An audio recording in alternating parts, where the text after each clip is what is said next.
What up, my guys? Welcome to another show, man. It's NBA Talk with Jay Money, man. We got our guy Steve Merril here from WagerTalk. It's your first time on the show, Steve. Glad to have you. We look at the games very similarly. You're a very sharp capper. Glad to have you on, my brother. What's up with you? Yeah, Jay, I didn't want to destroy my whole background there because I'm doing NBA tip-off at 4:15 Eastern on WagerTalk TV, so I couldn't grab the official Wilson ball. I had to grab a 1980s dunk ball. I got Georgetown over there, and I got UNC.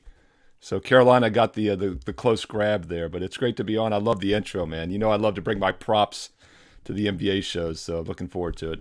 No, exactly. Got to get the juices flowing, man. Got to get the top NBA vibes in here, man. As you guys know, it's all business here, man. The show is sponsored by WagerTalk. That's where you can go check out Steve at Sports Memo as well. Let's get straight into business here, Steve. First game up, we're going to the streets of Philadelphia here. We have the 76ers laying 7.5. The Cavs getting 7.5 in this point. It's tough to go against the Sixers right now, right, Steve? With how they're playing, Steve.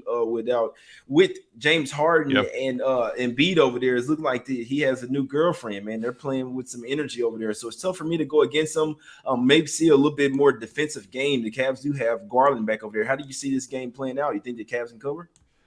Yeah, I mean, they're in the honeymoon period, right? They're getting along really nice. It's working until it doesn't work anymore. But no, all seriousness, I thought this was a typical win-win trade. You know, Simmons obviously had to go somewhere. He was dead basically in Philly, and I think there is potential still with him. And I've never been a big Harden guy. Defensively, I think he's a liability at times, but when he's focused, he's tough, and it looks like he's focused right now. We'll see if they can carry this into the postseason, but I really thought he was going to make Embiid even better than the MVP caliber player he already is. So you're right, it's hard to fade them. One thing I'll point out about the NBA, I always kind of look at these little 5-6 game samples, right? I think these teams run in streaks. I think the odds makers are looking at overall 40-50 game samples. Sometimes they're a little slow to adjust. Not a surprise the Sixers are a perfect 4-0.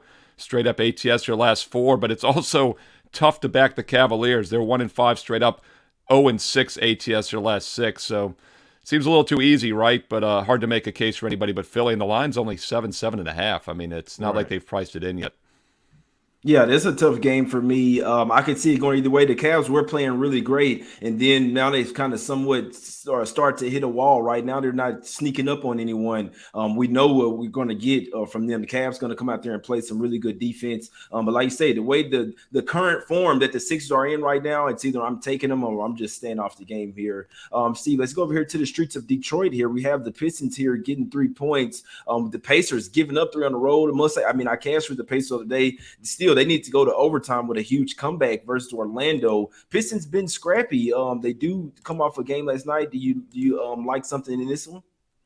Yeah, we actually talked about this game about an hour ago. I co-hosted Wager Talk Today, which you were on Wednesday with me and Teddy Covers. And, of course, you can check out all these episodes. They're archived 24/7 on Wager Talk TV right here on YouTube as well.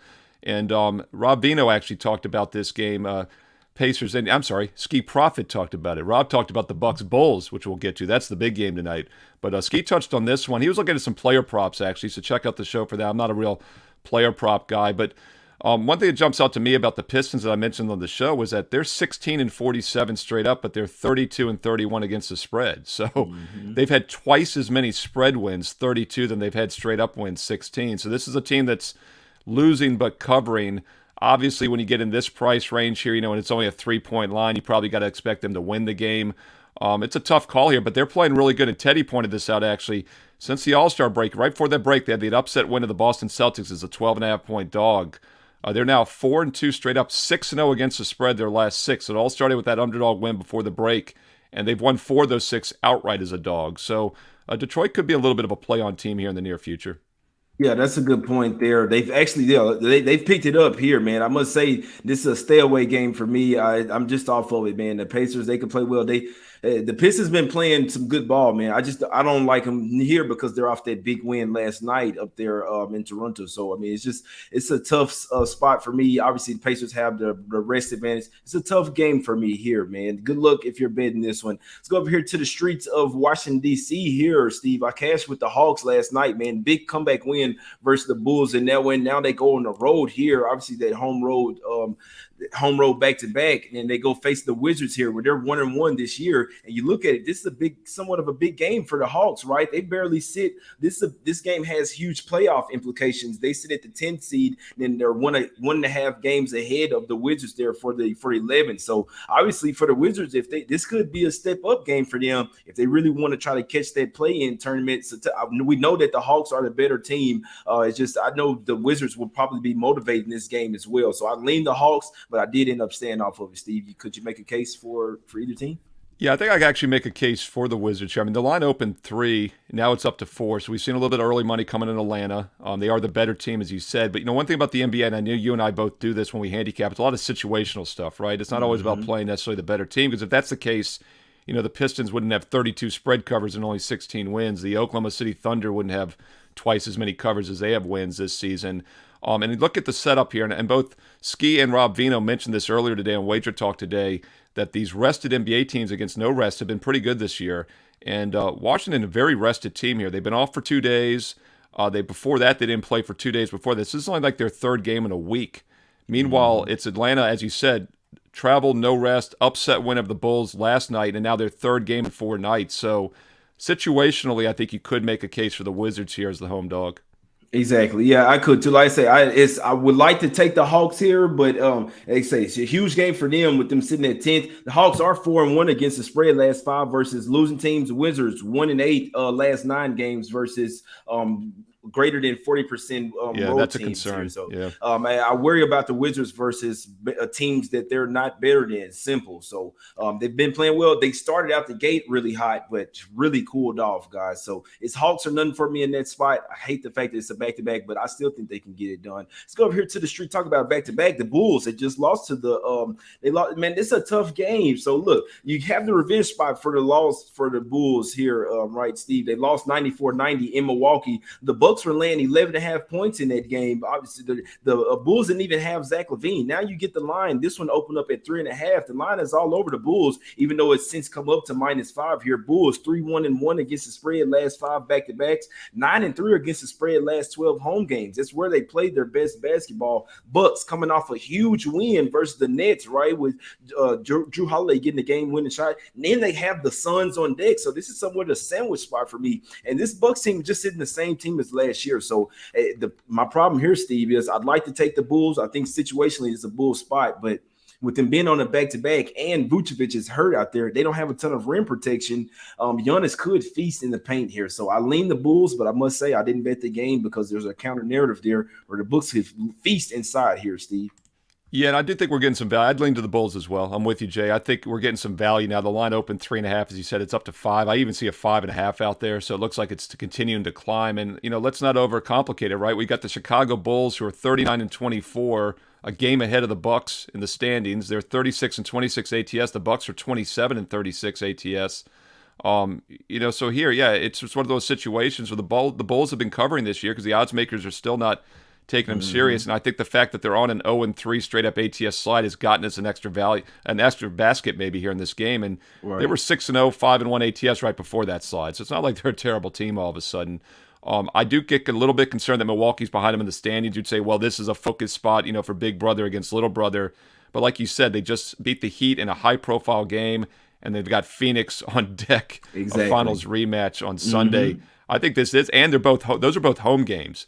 In fact, they were at home for 6 straight, 1 road game, and then they're back home for the Phoenix game. So I don't think this is a good spot at all for Milwaukee. I definitely would be reluctant to lay 5 on the road in a bad spot. Yeah, I'm not. And so in theory, why I say it's a bad spot, it's a bull spot for me with the revenge spot. And I really do think that they were looking ahead to this game. Let me take you back to when Grayson Allen had got Caruso injured in that game. I really do think the Bulls remember that they could have won that game, even they're shorthanded. Now they have LaVine and DeMar DeRozan, even though they rely on those guys so much.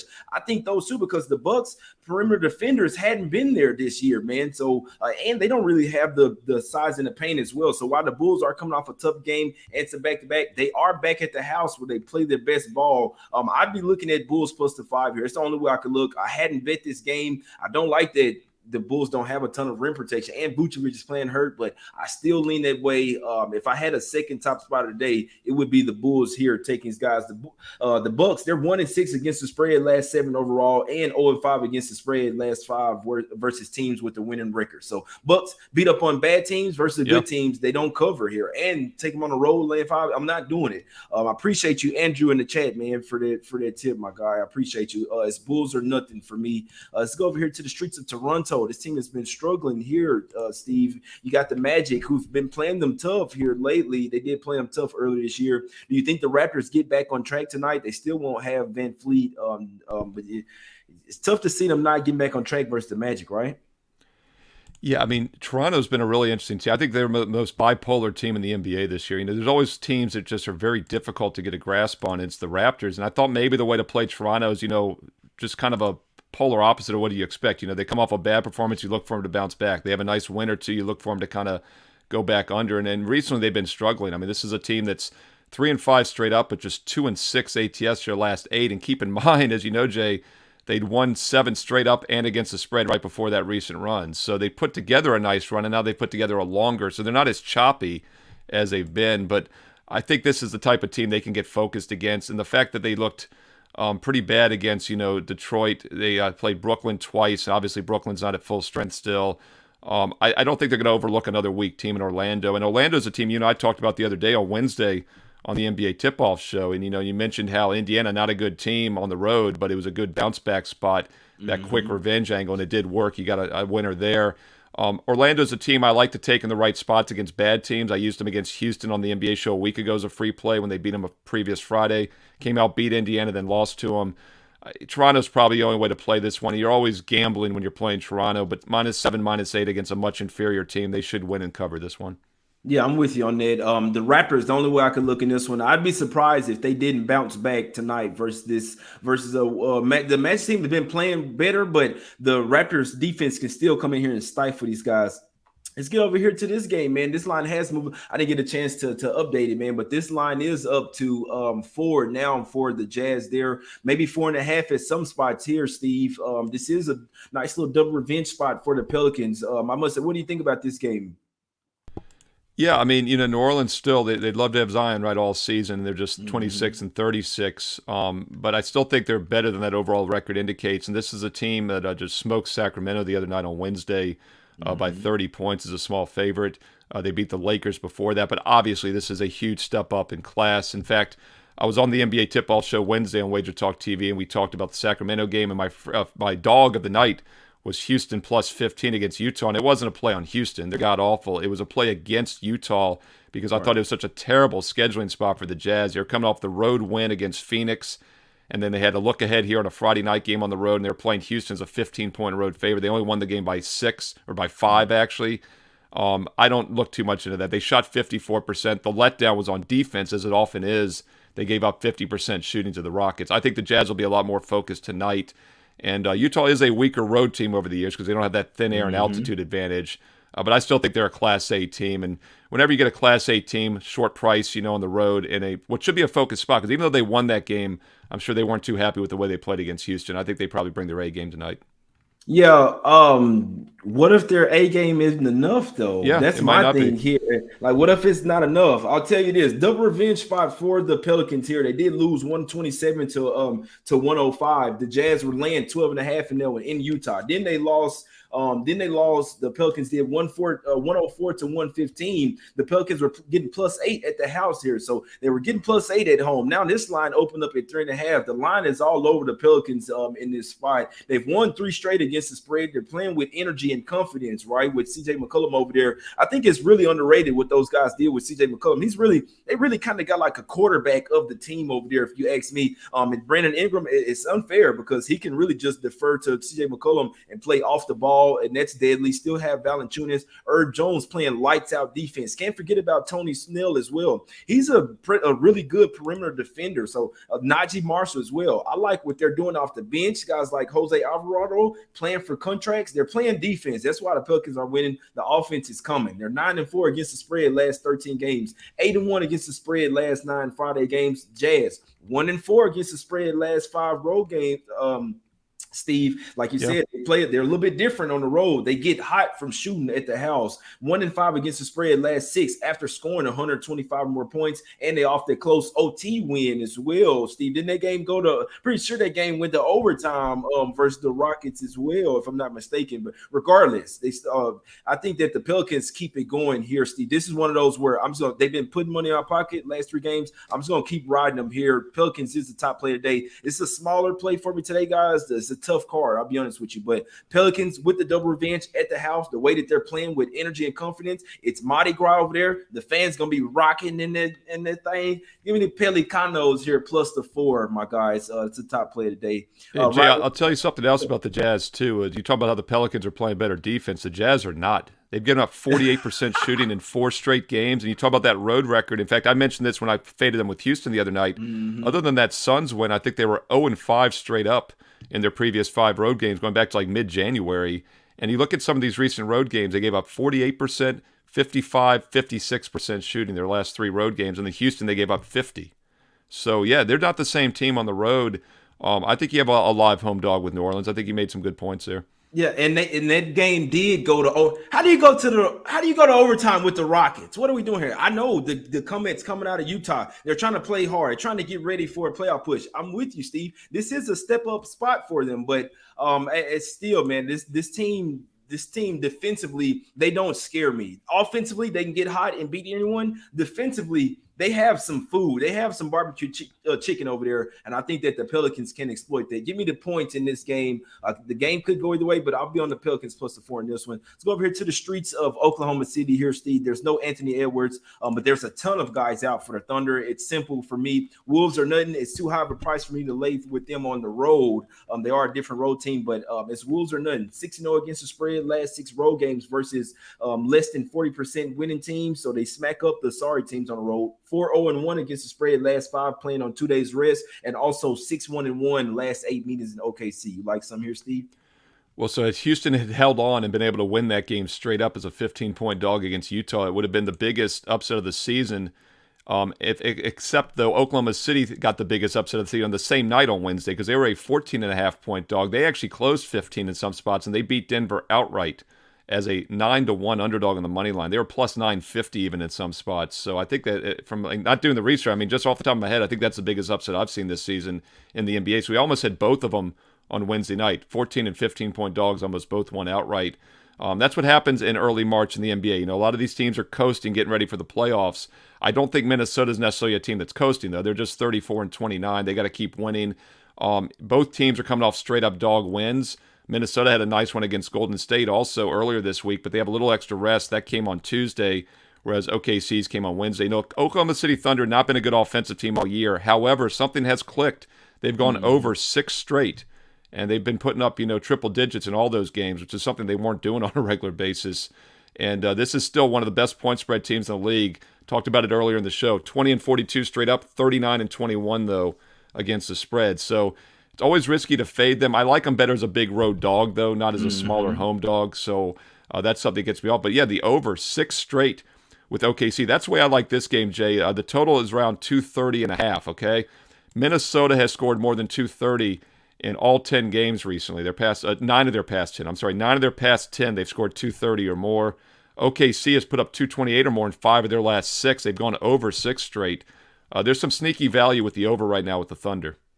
Yeah, I'm with. That's a good point. That's a good point there. It's tough for me, man. This is a tough game, man. It's Wolves or nothing for me here. They should come out here and smack these guys up by 20. So the Thunder already had a ton of injuries, man. Dort, Giddey, Robinson, Earl, Muscala, Ty Jerome, Cameron Williams. Now Derek Favors, Derek Favors plays sparingly, but then you get Aaron Wiggins out as well, man. So they just. Man, a laundry list of injuries for the Thunder. I don't see how they can keep this game within double digits. It would have to be the Wolves just simply looking past them. Like I say, Vanderbilt is still questionable, so it'll be interesting to see what's with them. They do have a game tomorrow at home versus the Blazers, so always worry about, especially laying this price with the team that they know they're better than. They have a game on deck tomorrow, so it's Wolves or nothing for me. I'm not laying the price with them though with the game tomorrow, but I would be honest with you, I'd be surprised if they didn't win this this game by double digits. I'd be howling with the Wolves. Let's go hit the dispensary real quick, Steve. We got the Nuggets here laying 13 versus the Rockets, man, going to Denver, total of 239. You think the Rockets bring that same energy, or well, this is a bounce back game for the Nuggets right after losing to the Thunder? Yeah, I mean, how crazy is this? Had the Rockets held on, as I mentioned, it would have been the biggest upset this season. However, the biggest upset happened to the Denver Nuggets on the same night because OKC got it done as a 14.5-point dog, as we just talked about. Two ways to look at this, right? Obviously, it's a bounce-back spot for Denver, but also is something wrong when a team loses as a double-digit favorite? I don't necessarily think anything is wrong because this is a team that had won 6 straight and 8 of their previous 9 outright. I don't think everything all of a sudden just broke on Wednesday night. I think it was a huge flat spot. And as I've said, teams have overlooked Oklahoma City all season. That's why they continue to cover. So, yeah, look, the only way to play this one would be Denver. I liked Houston. Let me rephrase it. I didn't like Houston Wednesday. I liked going against Utah Wednesday. Houston was the catalyst to do so, right? So you're never backing the Rockets because they're really bad. This is a team that's now lost, I think, 10 or 11 straight. It might be 11 now. And you do worry about a little bit of a hangover. That was like their winnable game, right? And now they're on the road. And this is an altitude situation. They got Utah at home. They didn't play in the altitude Wednesday. Now they are playing in the thin air and altitude. And that's a legitimate handicapping factor. I use it in college hoops a ton. Teams wear down a little bit in the second half. So maybe Houston comes out strong in the first half. This could be a good in-game betting opportunity. If you see the wheels start to come, if maybe the third quarter, we saw that in that Clipper-Laker game last night. Now, the third quarter is usually when you see things change. Maybe take an in-game. If this game is close at halftime, I'd look to play Denver maybe at an adjusted single-digit price and lay it at that point. Yeah, that's a good point there. Maybe Rockets try to come out with some type of professionalism, then proceed to get smacked up. It's nothing for me, guys. I'll be honest. I just don't have anything strong in that game. Maybe you see an over in that one, but it's a tough spot for me. Make sure you see who's all playing as well. Schroeder, the guys for the Rockets, he has been helped out their offense. Could see possibly a fast-paced game there. Last game up, somebody was in the chat asking why is the Suns line so high, man? Are you in a hurry to back the Knicks right now? I would say it's Knicks or nothing for me here, especially with the Suns having another game with the Bucks on deck. Obviously, they did get campaign back. He didn't look totally in rhythm, but now they lost Booker and Paul over there. So let's talk something out here, Steve. I lean the Knicks. I don't want to take this game, and I'm probably not going to force anything. But try and talk me out of the Knicks here, please. Well, I'll say this. If you're going to play this game, it's either Suns minus 6.5 or it's Knicks outright on the money line at plus 240. And the reason I say that is over the last 14 games, the straight-up winner is covered. And the Knicks, of course, have gone, I think, 2-12 during that span straight up. But the point is, if you don't want to play the Knicks to cover and lose, and we saw that with Philly. I thought they were maybe a live dog against Philly the other night on Wednesday. We talked about that quick revenge angle, the Indiana-Orlando game. Philly beating them by 16. It was all in the free throw line. They were dead even, basically. One three-pointer difference, dead even on 2-point shots and field goals overall. And they lost because of free throws. So I thought maybe, New York could hang with the 10.5 on the road the other night, and they still lost that one by 15. So it's hard to trust New York in what I thought was a good spot the other night, right? And now they're taking on a really good Phoenix team who maybe is not at full strength. They just beat Portland, who's a really bad team, by 30. They got Milwaukee on deck, as you referenced, Jay, a big look ahead, obviously, NBA Finals revenge. So not a great spot for Phoenix, but hard to trust New York right now. I just feel like the line probably should be higher still. But if you want to take a flyer with the Knicks, if you think it's a letdown spot for Phoenix, which I think it probably is, the plus 240 money line is probably a better return on risk. Man, I want to take these Knicks, man. I do. If there was one dog for me to take on, other than the Pelicans, I think that Knicks, I do think it's a few too many points to where we get the possibility of them losing, like play a tough game or even be up, and then the Suns come back and win it by 2 or 3 points. That's the scenario I see in this one. So I guess what I'm saying is I'd take the Knicks first half because we could see them come out hot in the game, ready to play. They just can't sustain it for a full 48 minutes. And why? Because their offense has these lapses, and the Suns defense could clamp down. So what I would do, if you do catch the Suns looking ahead or something, you may not get a strong first half performance out of them. My heavy lean would be Knicks first half. They're staying away from that full game. I could see them having a lead at the half of this game, guys. So I do lean that way. I mean, it's not a strong day for me. I hate forcing stuff, but Pelicans, after that, I might try to find a way to get on those Knicks.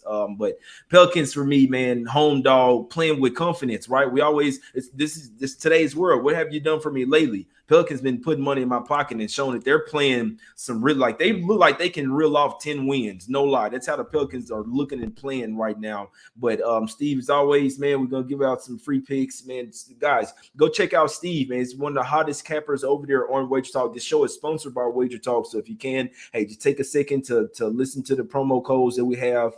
If you don't mind, my guys, quick commercial. Here at Wager Talk and Sports Memo, we would never say it was silly to buy a single play $25 package, but we are darn close to saying just that. Just for J Money viewers, we have discounted 3-day all-access passes for every handicapper at Wager Talk and Sports Memo who appears on Jay's show from $59 down to just $19 by using coupon code J19. So why buy one play for $25 or $35 when you can get a 3-day all-access pass for only $19?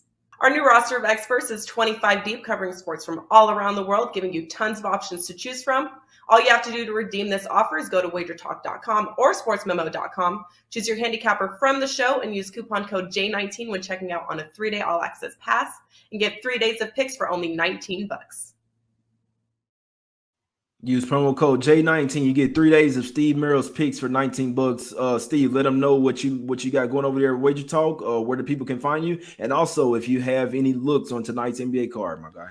Yeah, I mean, first of all, that's a fantastic special because one play alone is 25. 1 day alone is 39. So if you've ever wanted to try out, my best bet, Steve Merril, WagerTalk.com, use that promo code. I highly recommend it because you're getting Friday, Saturday, Sunday. You're getting Saturday, Sunday, Monday, depending on when you get on board here. And this is the last big Saturday in college basketball before the conference tournaments, NCAA tournament. And I've been on WagerTalk.com now for 2 seasons since I joined. Nobody's won more in college hoops. I'm number 1 ranked in college hoops. I've got a strong best bet for Friday night posted right now.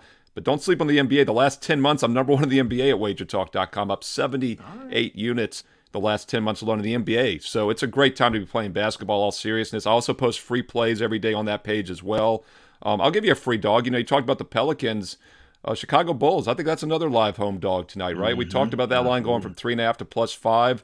Not the best spot for the Milwaukee Bucks after the Heat win and with the Phoenix Suns on deck and on the road. And you brought up a great point about stepping up in class and dropping. The Bucks have not been beaten winning teams, and I think they're still a really good team. They're the defending world champs, but they're just going through the motions. And yes, they're a game behind Chicago in the standings, but what do they care? They're going to make the playoffs, and then they're going to go on a run probably.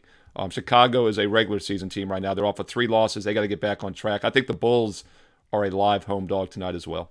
Yeah, I'm right there with you, man. That was the other one where I was talking about if I like the dog. I wanted to take the Bulls. They're at the rest disadvantage, but they play so much better at the house, and they have some huge revenge versus Grayson Allen and the whole Bucks team. I think they come out here ready to play, man. I was surprised in the first game how close they kept the game, Steve, even without Levine over there. So, and that game was in Milwaukee. I sensed something from this Bucks squad that it's not the same team from last year. I heavy lean to the Bulls there, guys. I'll tweet it out on Twitter. It's even going up to 5.5 at some places. The Bucks are not the team from last year. I keep saying it here. So I'm on the Pelicans plus the 4 official play. I heavy lean to that Bulls plus the 5, guys. I think this could be a spot where they step up, and neither team has been showing that they can stop teams. So I can see a fast-paced type of game with the home dog here. Heavy leans to that Bulls plus the 5, man. Let's go with the Pelicans. Fly with the Pellies. Fly, Pelly, fly. Let's get some cash, man. Appreciate everybody for tuning in. Hit the like button, subscribe. Got some new shirts coming out soon. 3 shirts coming out, man. As soon as I get my hands on them, I'll let you know. I'll tweet out the pre-orders as well, man. Email me at NbaTalkWithJay@gmail if you'd like to get a shirt. I appreciate everybody for supporting the cause. Appreciate Steve as well. Go follow him on Twitter at Steve Merril. That's 2 R's and 1 L. You can follow me as well at JMoneyIsMoney. Let's get some cash, guys. We out.